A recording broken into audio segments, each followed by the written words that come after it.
bonjour. Je suis bien accompagné ce matin, j'ai Isabelle. Isabelle est là pour nous parler d'une partie de sa vie. Et si je vais donner un titre à ce qui va suivre, spoiler alerte, une femme en quête pour combler un vide existentiel. Voilà comment je pourrais résumer un petit peu ce que tu t'apprêtes à nous dire, et je te remercie nous tous pour ça. Peut-être pour préciser les choses, toi tu nais dans une famille, tu m'as dit, traditionnelle, tu n'as pas particulièrement évolué dans un contexte chrétien ou même religieux, et je fais un bond dans le temps, et j'arrive donc sur une des séquences que tu souhaites retenir pour nous ce matin, la séquence où tu rencontres ton mari. À ce moment-là, tu te questionnes sur justement ce vide, et je vais te laisser l'expliquer. Et on arrive à ce moment-là, donc tu as 18 ans à peu près. Oui. Oui. Donc effectivement, ma famille était, je dirais catholique, mais non pratiquante. Donc le Seigneur, effectivement, ne faisait pas partie de ma vie du tout. Et effectivement, à l'âge de 18 ans, j'ai rencontré donc celui qui devait devenir mon premier mari. Il faut que je précise peut-être que j'étais à la recherche, comme peut-être beaucoup de jeunes filles à qui on a conté le prince charmant, etc. Donc c'est ce que je cherchais, je pense. Et donc j'ai rencontré mon mari, je me suis mariée à l'âge de 18 ans. Et c'était pas du tout ce que j'avais imaginé. En 2 ans, on a déménagé 9 fois. C'était une vie assez difficile. J'étais pas malheureuse. Hein. J'ai d'ailleurs pas eu une enfance malheureuse non plus, qui aurait pu expliquer la suite.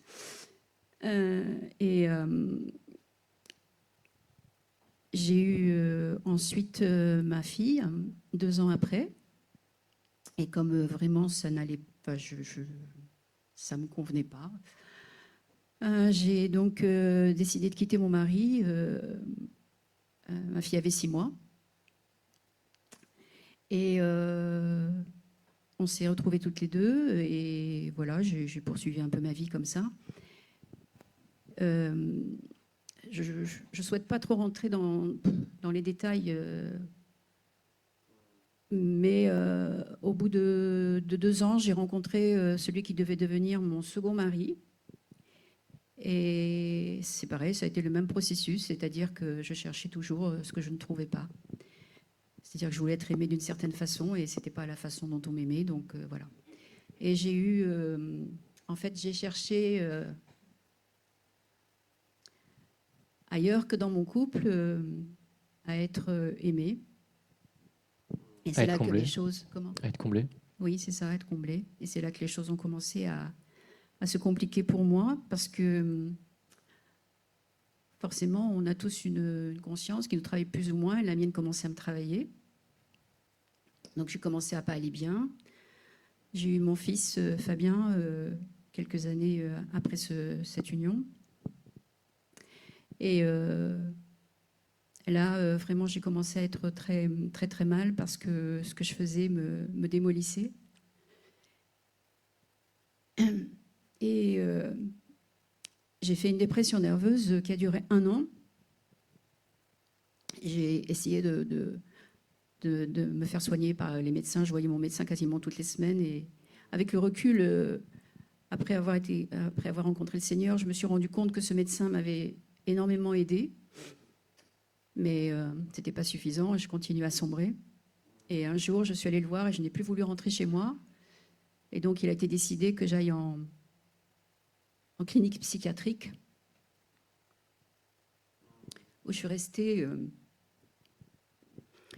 pendant 8 jours. Mais au bout de quelques jours, je regardais les gens autour de moi et je me disais, c'est pas possible que je finisse comme ça, c'est pas possible. Et au bout de 2 jours, avec les médocs, je mettais 2 minutes à m'asseoir sur une chaise et je me suis dit, c'est pas possible, mes enfants venaient me voir là, mes amis, mon mari, je sentais que ça allait pas pouvoir continuer comme ça. Entre-temps, j'avais fait une tentative de suicide aussi.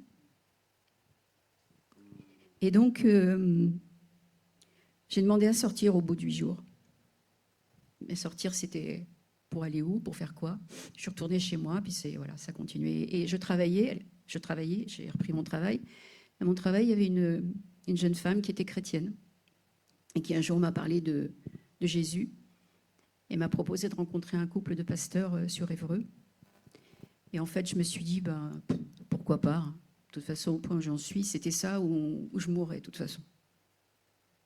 Et quand je dis, on peut dire, elle dit ça comme ça, mais non, je mourrais. Donc je suis allée à Évreux et j'ai rencontré ce couple de pasteurs qui m'a parlé de Jésus, de son amour, de sa grâce, de son pardon. Mais moi, je disais, c'est pas possible, c'est pas pour moi, j'ai fait trop de mal. Tu culpabilisais énormément à ce moment-là. Oui. C'est vrai que c'était quelque chose, ce que tu entendais, tu le recevais pas suffisamment. Tu étais un peu hors d'atteinte. Oui. Tu le croyais, tu le voulais le croire, mais tu avais un poids sur toi qui ne te permettait pas de prendre conscience pleinement de tout ça. Tout à fait. Mais j'étais complètement hors d'atteinte de tout. De toute façon, on pouvait me dire tout ce qu'on voulait. Je crois que je suis sûre, quand on est comme ça dans cet état de dépression, on peut vous dire tout ce qu'on veut, on peut être le plus gentil possible, on peut aller voir à droite, à gauche. Il n'y a rien qui vraiment nous atteint. Il n'y a rien qui nous atteint. On est hors portée. C'est terrible. J'entendais quelqu'un récemment qui disait qu'il avait fait une dépression nerveuse pendant 1 an et demi et qui avait eu après un cancer. Et il avait dit qu'il avait réussi à mieux gérer son cancer que sa dépression. Et c'est une réalité parce que ça nous échappe complètement. On n'a pas de moyens, on n'a pas de prise dessus. Et à Évreux, donc, avec ce couple de pasteurs, j'ai fini par dire pourquoi pas. Ils m'ont proposé d'aller dans un camp chrétien à Anduze, à la mission Timothée. Et je dis, pourquoi pas, pourquoi pas. Et je suis partie. C'était en août 1990. Et mes tribulations, si je puis dire, ont commencé en 1973. Et là, je suis arrivée à ce camp et c'était un autre monde pour moi. Et quand je me suis installée dans la salle et que j'ai entendu le prédicateur et la parole pour la première fois, ça a été un choc, mais un choc... J'avais l'impression en fait que j'étais seule dans la salle et que les paroles qui sortaient de la bouche du prédicateur, c'était pour moi et que pour moi. C'était des paroles qui me mettaient en face de mon péché. C'était des paroles qui me montraient tout ce que j'avais fait, tout le mal que j'avais fait à mon mari, à mes enfants, à mon entourage, ce que j'étais devenue. Ça a été terrible. Terrible parce que je prenais vraiment conscience de mon état de péché. Ça a été terrible. J'étais complètement dévastée, en fait. Et j'ai persévéré, j'ai continué à aller écouter les messages. Et au fur et à mesure du temps qui passait, j'ai aussi compris le sacrifice de Christ à la croix. Et c'est, je crois, ce qui m'a le plus bouleversée. C'est que Jésus, qui n'avait jamais péché, a donné sa vie pour moi, qui avait tant péché, et qu'en plus, puisque je me suis repentie, qu'il me pardonnait mes péchés. Et en plus, non seulement il m'a pardonné mes péchés, mais qu'il me réhabilitait. Il me redonnait ma dignité, il me redonnait la vie. Et après ces jours passés, je me suis dit que je n'allais pas pouvoir rentrer chez moi.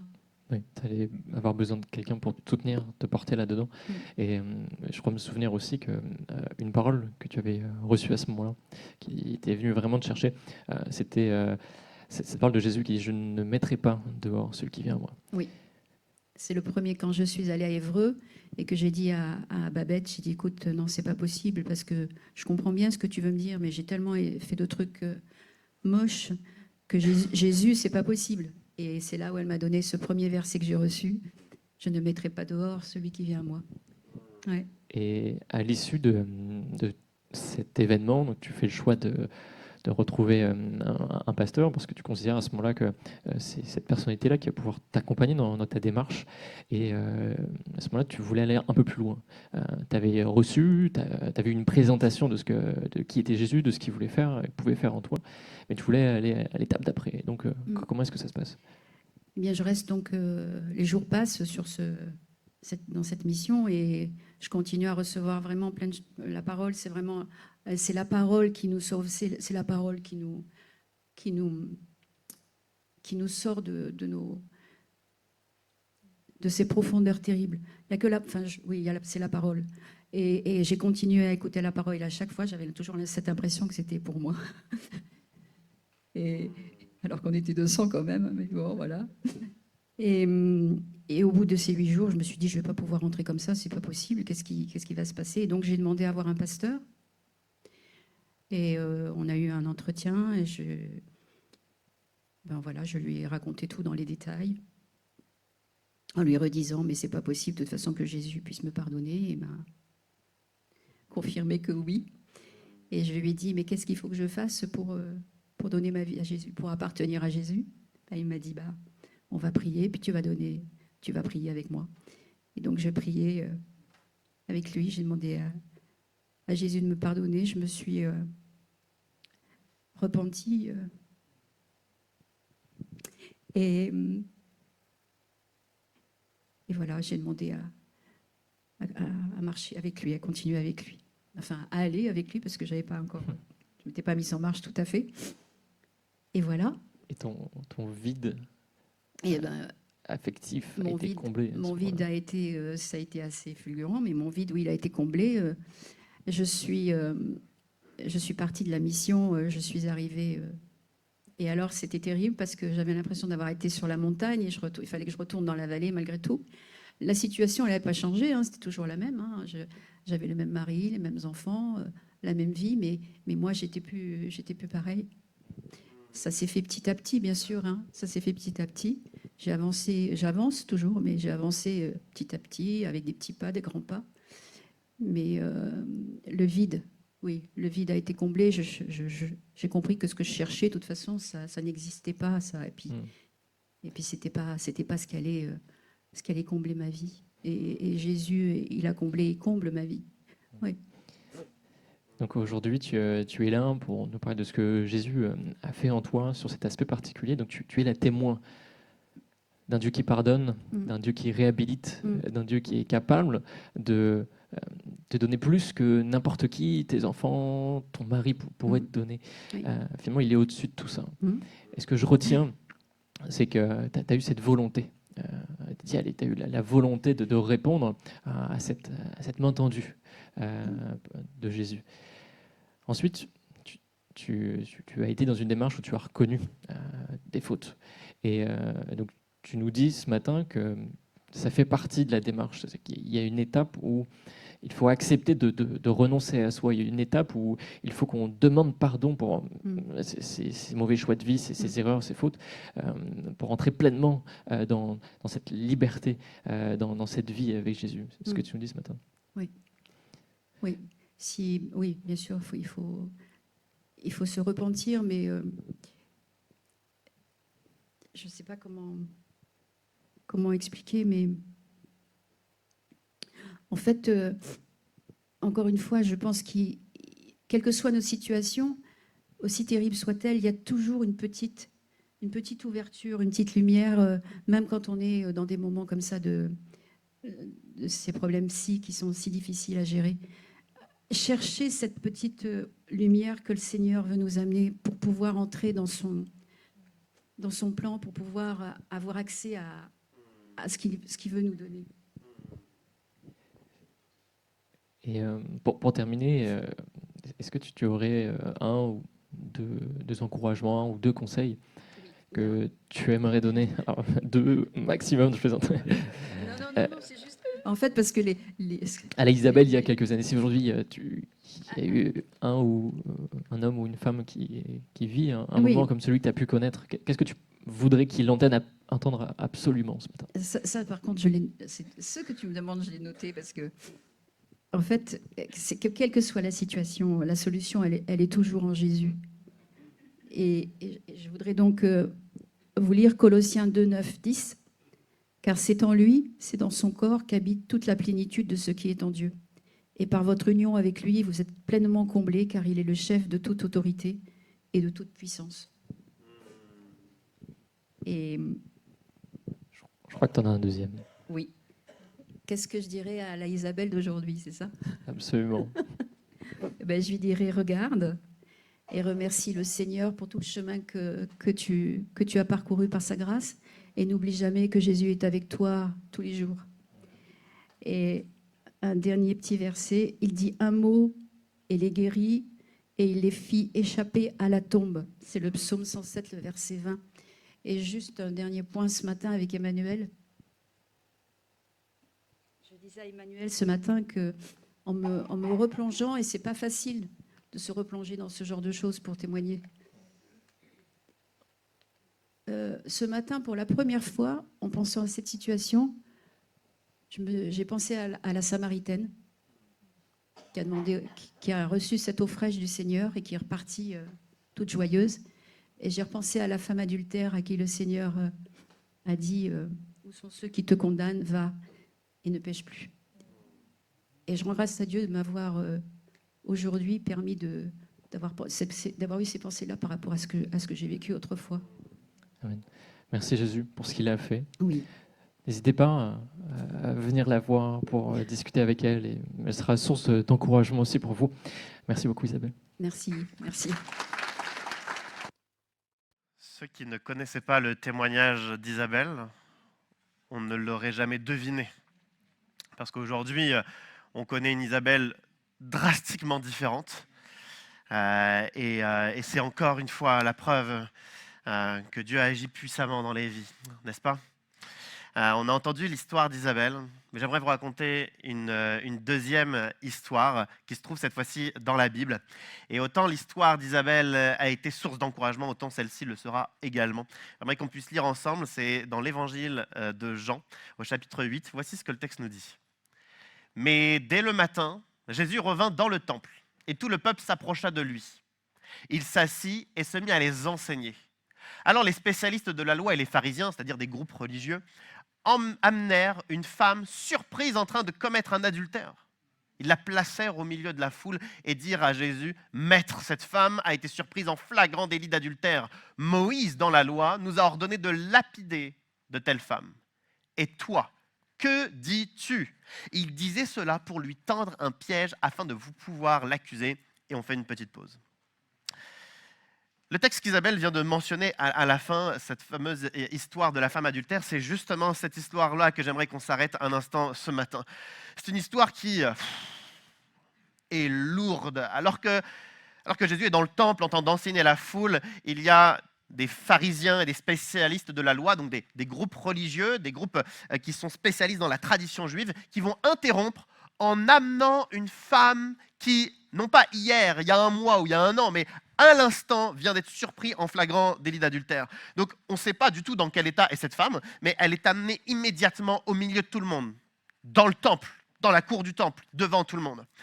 Cette scène je la trouve tellement gênante, elle est complexe, elle est lourde, parce qu'elle mélange deux aspects. À la fois, cette femme est coupable de ce qu'elle a fait, et à la fois, cette femme est tellement victime de ce qu'on est en train de lui faire faire, de l'amener publiquement au milieu du temple. Cette scène, pour être très honnête, elle me dégoûte. Je la trouve tellement violente. Et je réfléchis, pourquoi cette scène est autant violente ? Est-ce à cause de la foule ? Non. Est-ce à cause de Jésus ? Non. Cette scène est violente parce que, au lieu de traiter juridiquement ce problème, comme d'autres personnes le faisaient à cette époque, les religieux l'amènent. Donc c'est à cause des religieux que cette scène me gêne. Pourquoi les religieux sont-ils à ce point violents à ce moment-là ? Pourquoi les religieux veulent-ils piéger Jésus ? C'est ce que le texte nous dit à la fin. Ils cherchaient à tendre un piège à Jésus. Pourquoi tendre un piège ? Pourquoi cette violence ? Pourquoi cette scène tellement lourde ? En fait, les religieux, les pharisiens et puis d'autres groupes religieux, ils sont installés depuis déjà quelques générations parmi le peuple. Ils rythment la vie du peuple. Une nouvelle règle, le peuple les suit. Une nouvelle direction, le peuple les suit. Ils ont une place très importante au sein du peuple. Et le peuple les suit avec le plus de rigueur possible, tous ces groupes religieux. Et un jour, Jésus arrive. Avec des enseignements différents, une attitude différente, des discours différents, un regard différent et des actions totalement différentes. Et les foules qui s'approchent de Jésus ont immédiatement une vie transformée.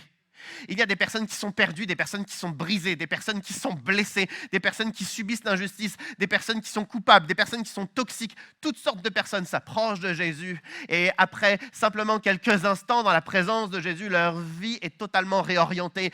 Ils goûtent à la consolation, à la liberté et au bonheur dans la présence de Jésus. Et à côté de ça, il y a les religieux qui depuis plusieurs générations tenter de diriger le peuple, tenter de rythmer la vie religieuse du peuple. Et il voit alors avec jalousie ce que Jésus arrive à faire efficacement. Et au lieu d'agir avec peut-être une certaine ouverture d'esprit, comme Jairus ou Nicodème, d'autres religieux qui vont s'intéresser alors à Jésus, non, la plupart des religieux vont alors être remplis d'amertume, de colère, de haine, avec un désir de piège contre Jésus. Ainsi, si cette scène, elle existe, c'est parce que Jésus a fait un tel bon travail, une telle œuvre dans le cœur de chaque personne qui s'approche, que cela a créé de la jalousie et de la violence dans le cœur des religieux. Plus des scènes de ce genre vont être montrées dans les évangiles jusqu'à la finalité, la crucifixion de Jésus, plus les religieux vont tenter de piéger Jésus, plus c'est une démonstration de la gêne que Jésus impose aux religieux, parce que ce que Jésus fait, c'est de changer les vies, c'est de toucher les cœurs, c'est d'atteindre ceux qui se sentent perdus, brisés, affaiblis. Ainsi, quand je vois la violence de cette scène, je vois derrière tout le bien que Jésus a fait, et parce qu'il fait du bien, il récolte l'action de ces religieux. Alors oui, Jésus vient chambouler les convictions de ces religieux. Eux, en retour, il y a cette haine, cette colère. Et quand je pense à la réaction des religieux, qui, eux, toute leur vie, ils avaient leurs convictions.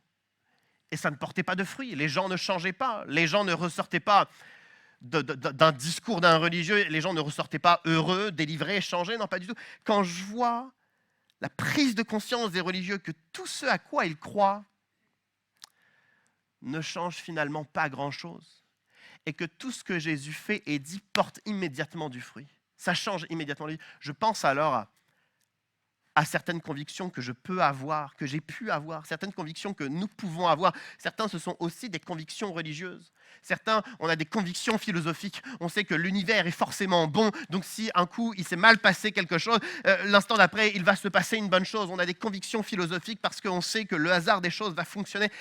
Et malgré ces convictions philosophiques, on se rend compte qu'on a des difficultés à nous sentir apaisés. On a des difficultés à nous sentir épanouis. On a des difficultés à s'en sortir. Certaines de nos convictions, c'est ni religieuses ni philosophiques, c'est juste qu'on croit en nous-mêmes. On n'est pas n'importe qui. On a une expérience de vie, on a des compétences, nous, on sait prendre les bonnes décisions. Et même si nous faisons confiance en nous-mêmes, la vie nous montre que nous ne sommes pas invincibles.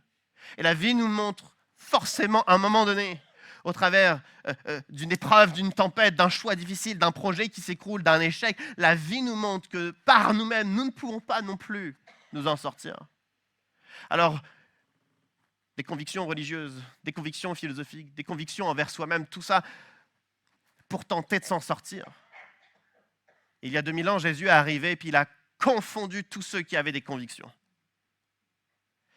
Et moi, je crois que peu importe nos convictions, malheureusement, on se rend compte que ces convictions ne nous aident pas toujours à nous en sortir. Ça ne sauve pas toujours notre couple, ça ne sauve pas toujours nos enfants, ça ne nous sauve pas de la peur, ça ne nous sauve pas d'échecs passés qui nous atteignent encore aujourd'hui, ça ne nous sauve pas.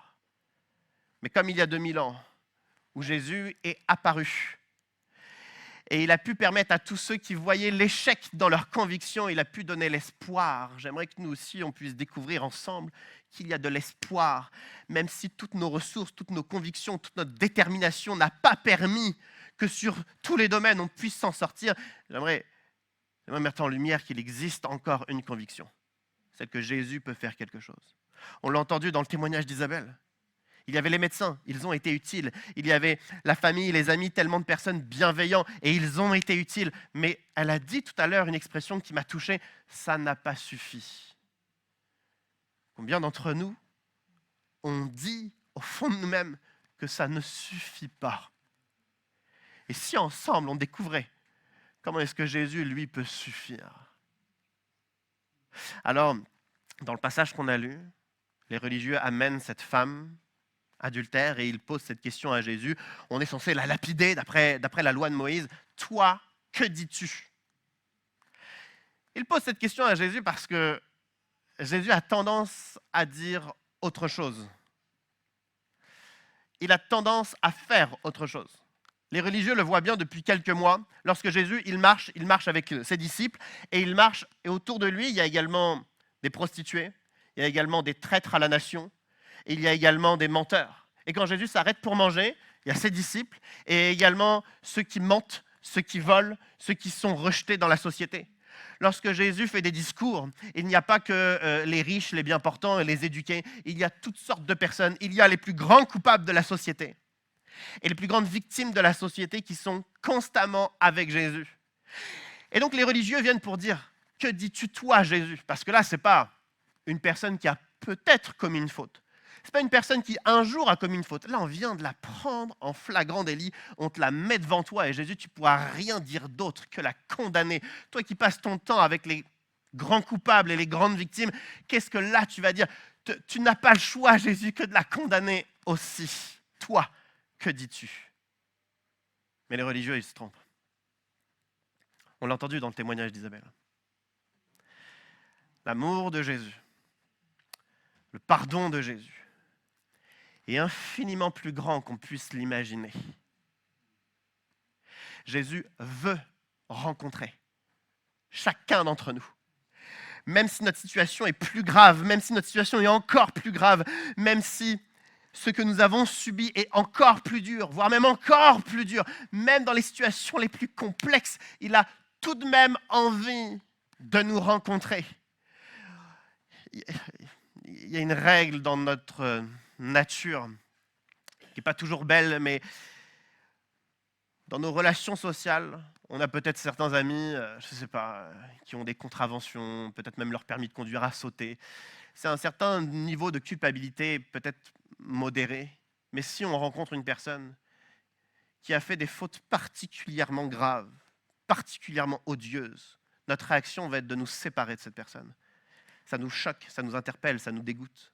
Et de la même façon, une personne qui a besoin d'aide, on est globalement tous prêts à donner un coup de main. Mais si la charge est trop lourde, si le besoin est infini, si le problème est immense, on va avoir aussi tendance, malheureusement, à nous éloigner. Mais en aucun cas, Jésus ne le fait. Même si c'est trop coupable, même si on est trop victime, même si c'est trop lourd, il reste quoi qu'il arrive et il a envie de nous rencontrer. Les religieux disent, toi, que dis-tu? Il a quelque chose à dire. Il a quelque chose à dire.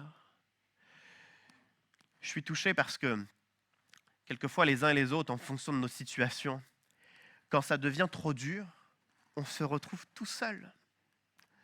Tout seul.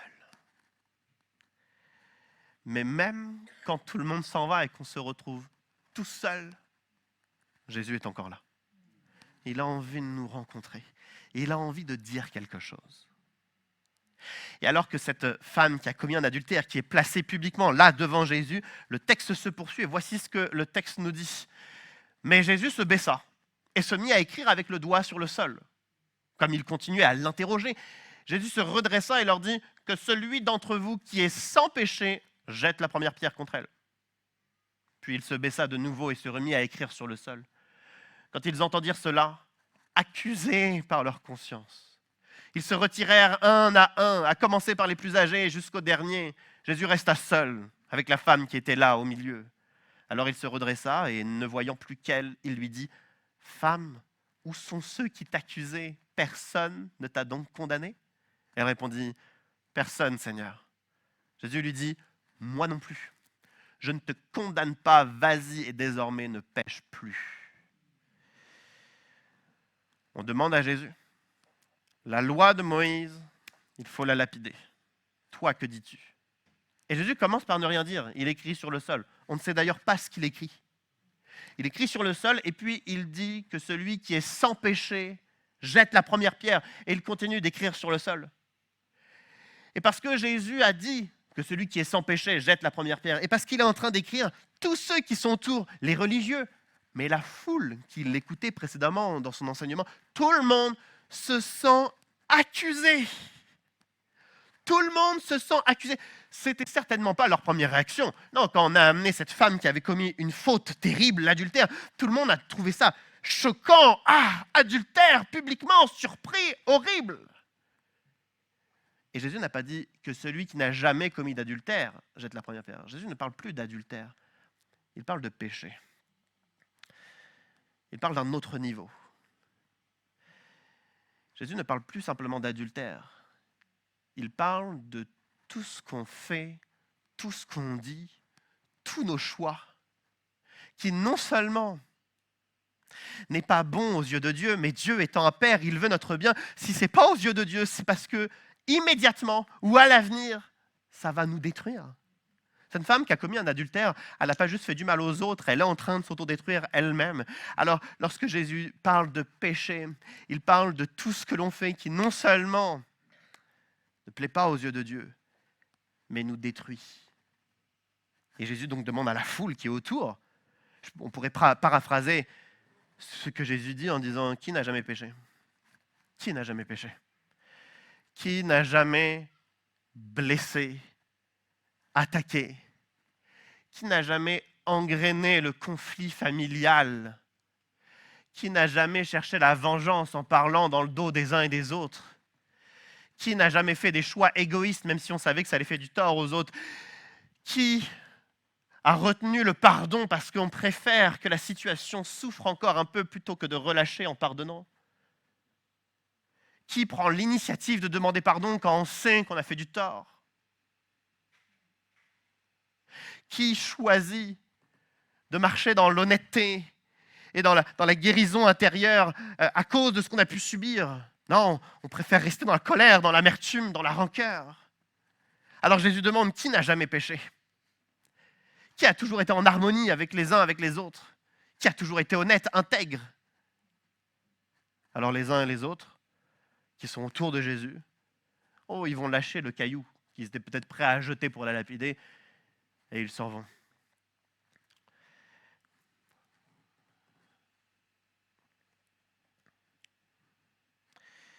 Jésus veut qu'on prenne conscience. Jésus veut qu'on prenne conscience que nous sommes tous fautifs. On n'est peut-être pas le plus grand criminel de la société, on n'est peut-être pas cette femme adultère qui a été mise publiquement, mais il y a tellement d'autres choses que nous vivons.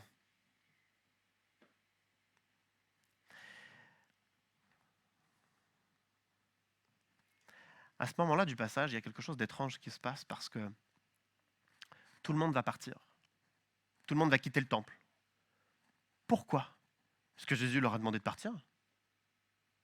En fait, ils se sont sentis accusés, touchés. Et leur réaction, parce qu'ils s'étaient touchés en profondeur, c'était de partir.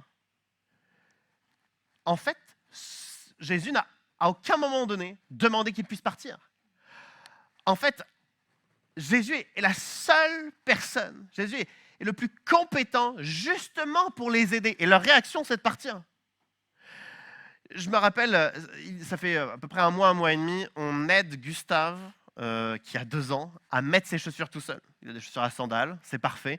On lui apprend à lui mettre tout seul, mais on ne lui apprend pas tout seul. Jeanne, 4 ans, veut lui apprendre aussi. Donc Jeanne est là dans une petite position de supériorité, elle se sent à l'aise, elle montre à Gustave comment on fait, et puis au talon, la chaussure, tu te mets debout. Elle lui apprend. Mais un matin, avant de partir à l'école, Jeanne est très attentive à ce que Gustave fait, elle ne voit pas qu'elle-même est en train de mettre la chaussure gauche sur le pied droit. Et donc je lui dis, Jeanne, attention, tu te trompes de pied. Elle me fusille du regard. Elle grogne, elle prend ses chaussures et elle va dans le salon. Pourquoi ? Elle est atteinte dans sa fierté. Elle qui avait une petite position de supériorité parce qu'elle allait montrer à Gustave, je viens de dire ouvertement qu'elle s'était trompée. Et donc elle va à côté, elle grogne, elle n'est pas contente. Ça, c'est la première partie de l'histoire. La deuxième partie de l'histoire, c'est 3 minutes après. Gustave et moi, on est devant la porte d'entrée. C'est le moment de partir là, il est l'heure. Mais Jeanne, elle ne sait pas faire ses lacets toute seule. Qui lui fait ses lacets ? c'est moi. Mais elle ne veut pas de moi parce qu'elle est touchée dans sa fierté. Donc elle s'éloigne de la seule personne capable de l'aider. La foule autour de Jésus est touchée dans sa fierté parce qu'ils se sentent accusés par des choses qui étaient certainement cachées. Et ils s'éloignent du temple, ils s'éloignent de Jésus. Ils s'éloignent de la seule personne capable de les aider, vraiment. Ils se sont sentis accusés, mais est-ce que Jésus les a vraiment accusés? Vous connaissez peut-être certainement les 12 étapes des AA, des alcooliques anonymes. Je ne sais pas si tout le monde le sait, mais ces 12 étapes ont initialement été construites par des chrétiens qui voulaient aider non seulement des alcooliques, mais quiconque à changer de vie. Changer de vie, une vie nouvelle. Et dans ces 12 étapes, la première étape est la plus compliquée de toutes. Cette première étape, c'est de reconnaître qu'il y a un problème. Je crois que je l'ai mise, c'est juste après. Voilà. Étape numéro 1, nous avons admis que nous étions impuissants, que nous avons perdu la maîtrise de notre vie. C'est l'étape la plus difficile. Les 11 autres étapes, c'est des étapes tout de même difficiles, plus ou moins rapides, chacun a un rythme différent pour traverser les 11 autres étapes. Chacune de ces étapes, c'est des étapes transformatrices, c'est des étapes qui sont pertinentes. Mais la première étape, celle de reconnaître le problème, c'est l'étape la plus difficile. Et qu'est-ce que Jésus est en train de faire lorsqu'il est en train d'écrire sur le sol et lorsqu'il fait reconnaître à tous que tous, on est pécheurs. Tous, on a des difficultés à gérer la famille, à gérer notre histoire passée. On a tous du mal à guérir intérieurement des blessures et des traumas. On a tous ces mêmes difficultés. Et Jésus ne le fait pas pour qu'il puisse fuir loin de lui, mais pour qu'on puisse commencer l'étape numéro 1 de reconnaître qu'il y a un problème. Et que ceux qui vont rester dans sa présence, peut-être qu'ils pourront passer l'étape numéro 2, peut-être qu'eux pourront changer de vie. Il n'y en a qu'une seule qui va rester. C'est la femme qui a commis un adultère. Les religieux, la foule, tout le monde va sortir. En plus, ça doit être vraiment étrange parce que le temple, à cette époque-là, très fréquenté, d'un seul coup, le temple est vide. Il y a juste Jésus et cette femme. C'est incroyable. Et alors que Jésus est devant cette femme, parce qu'elle, elle a choisi de rester, Jésus va pouvoir lui montrer comment changer. Je ne connais pas la situation des uns et des autres. Mais je sais que pour tous, on a des combats. Pour tous, il y a des choses qu'on ne dit pas, qu'on n'avoue pas. On est tous pareils. Le masque de la protection sociale, on ne va clairement pas dire à l'autre ce que nous vivons vraiment. On ne va clairement pas dire à l'autre ce qu'on ressent au fond de nous-mêmes. La seule à qui on connaît déjà la vérité, c'est celle qu'on a traînée de force, cette femme adultère. Et elle, parce que la vérité a été dévoilée, elle est prête à changer. L'Église n'est pas un lieu où on va tirer la vérité des uns et des autres, non, mais c'est un lieu où on va vous encourager à dire la vérité à Dieu. Si vous avez besoin de le dire à un frère ou une sœur, un responsable, un pasteur, quelqu'un, il y a du monde qui sont là pour vous écouter. Mais à l'instant où on commence à dire la vérité à Dieu, Dieu peut commencer alors la prochaine étape, celle de changer votre vie. Voici comment changer de vie. Jésus va dire à cette femme, moi non plus, je ne te condamne pas non plus. Vas-y et désormais ne pêche plus. Je demande à l'équipe de louange de revenir. Il y a 2 éléments dans cette réponse de Jésus qui me parlent particulièrement. Déjà, Jésus lui dit, je ne te condamne pas non plus. Elle est coupable. Elle est coupable. Mais Jésus lui dit, je ne te condamne pas non plus. Parmi tous ceux qui étaient là, la foule, les religieux, Jésus, cette femme, le seul qui est sans faute, sans péché, c'est Jésus. Et c'est le seul qui choisit de ne pas la condamner. On voit par cette réponse tout l'amour de Jésus pour elle. Mais j'aimerais imaginer la suite. J'aimerais spéculer. Admettons que le lendemain, cette femme recommence. Que se passe-t-il? La Bible nous montre, a fortiori, que Jésus lui pardonnerait une 2e fois. Et admettons que le surlendemain, cette femme recommence. La Bible nous montrerait alors que Jésus lui pardonnerait une 3e fois. Et encore. Et encore. et encore. Puis à un moment donné, il y a quelque chose qui ne va pas. Encore combien de temps Jésus va lui pardonner? C'est ridicule, ça en devient stupide. Elle en fait exprès, c'est pas possible, il y a quelque chose d'irraisonnable. En fait, on pense peut-être dans une lecture superficielle de la Bible ou dans une compréhension superficielle de la foi que Dieu nous aimerait à peu près à ce niveau, et en fait on se rend compte que Dieu nous aime encore plus, et quand on voit ce encore plus, c'est encore plus. Et je me dis heureusement, parce que moi le premier, semaine après semaine, il y a des choses que je dis, il y a des choses que je fais, c'est pas toujours ce que Dieu veut. Et donc heureusement que semaine après semaine, je suis au bénéfice de son amour, de sa patience. Et il se passe quelque chose quand Dieu pardonne 20 fois sur le même sujet, 30 fois, puis 40 fois. Il se passe quelque chose à un moment donné, c'est que celui qui est pardonné n'a même plus envie d'être pardonné, on n'en peut plus. Comment Dieu peut-il nous pardonner encore et encore et encore? Et à un moment donné, cet amour, cette patience, que la Bible appelle la grâce, est telle que nous-mêmes on est confondus. On tombe genoux à terre. Et la motivation que nous avions avant, la motivation que cette femme pourra avoir, je ne dois plus commettre d'adultère, cette motivation peut-être pour protéger sa famille, pour protéger sa nouvelle motivation, c'est parce que l'amour de Dieu a été tellement insistant que par amour de Dieu pour elle, elle va choisir de ne plus commettre d'adultère. L'amour de Dieu devient une motivation incroyable parce que Dieu ne nous aime pas à un certain niveau, mais à un niveau tellement infini qu'on est confondu. Alors, comment changer? Découvre l'amour de Dieu qui va te mettre à genoux comme ça me met à genoux. Ça va devenir une motivation incroyable. Deuxième élément de comment changer. Jésus va lui dire, désormais ne pêche plus. Jésus ne lui dit pas, désormais ne commets plus d'adultère. Non, ne pêche plus. Moi j'imagine cette femme, si Jésus lui avait dit ne commets plus d'adultère, on ne connaît pas son contexte, on ne connaît pas ses tentations, on ne connaît pas les pressions extérieures. Ça se trouve, il lui est tellement difficile sur ce domaine de lutter. Alors je l'imagine combattre jour après jour, pas commettre d'adultère, pas commettre d'adultère. Son contexte, ses tentations, son humanité, notre humanité, on sait qu'on chute, on sait qu'on est faible, on sait qu'on n'arrive pas à maintenir nos engagements, on sait que c'est difficile.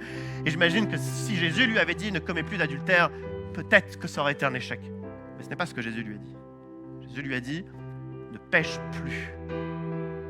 Le péché, ce n'est pas juste une question de bien ou de mal. Le péché, c'est ce que Dieu veut et ce que Dieu ne veut pas. Être avec Dieu ou ne pas être avec Dieu. Et voici le combat que cette femme doit mener. Être avec Dieu ou ne pas être avec Dieu. Si elle commence à combattre pour ou contre l'adultère, si elle est comme moi, ça va être un échec. Mais si elle commence à combattre être avec Dieu ou ne pas être avec Dieu, toutes les fois où elle sera avec Dieu, elle sera au bénéfice de son soutien, de ses conseils. Dieu va renouveler ses forces. Dieu va changer son esprit, son cœur. Dieu va la protéger. Dieu va guider son chemin pas à pas. On a entendu le témoignage d'Isabelle. Ça peut être tellement mon témoignage, c'est le témoignage de certains d'entre nous. Ou lorsqu'on tente de combattre pour sauver notre famille, pour sauver notre couple, pour nous sauver nous-mêmes de notre passé, pour nous sauver des pressions professionnelles, on n'y arrive pas. Mais à l'instant où notre nouveau combat, c'est juste d'être dans la présence de Dieu, Dieu nous aide. Alors j'aimerais qu'on puisse ensemble faire le choix de dire à Dieu, j'ai besoin d'aide. Je ne m'en sortirai pas si je continue seul. C'est pourquoi je veux que tu m'aides. Je veux que tu me soutiennes. Je comprends bien que je ne le mérite pas, mais je vois que tu m'aimes. J'aimerais qu'on puisse vivre cette réalité ensemble. Je vous propose à tous de vous lever, on va se mettre debout, on va fermer nos yeux et on va être dans cette atmosphère introspective. On ferme les yeux, mais on vit quelque chose de fort. On ferme les yeux, c'est pas pour dormir, c'est juste pour vivre quelque chose de fort. On se concentre, on se focalise sur ce qui vient d'être dit depuis la louange, le témoignage. la Bible qui vient de parler. Et alors qu'on a les yeux fermés, qu'on puisse dire plusieurs choses à Dieu. Qu'on puisse déjà dire à Dieu, c'est vrai qu'il y a des problèmes dans ma vie. Et qu'au fond de nous-mêmes, on puisse mettre un nom sur ce problème. Ça peut être ma famille, ça peut être mes peurs, ça peut être mes traumas, ça peut être mes dépendances, peu importe, mais qu'on puisse mettre un nom sur ce problème. Et qu'ensuite, qu'on puisse dire à Dieu, moi, mes forces, mes ressources, ma religion, ma philosophie ne suffisent pas. J'ai besoin de toi. Qu'on puisse intérieurement dire, j'ai besoin de toi.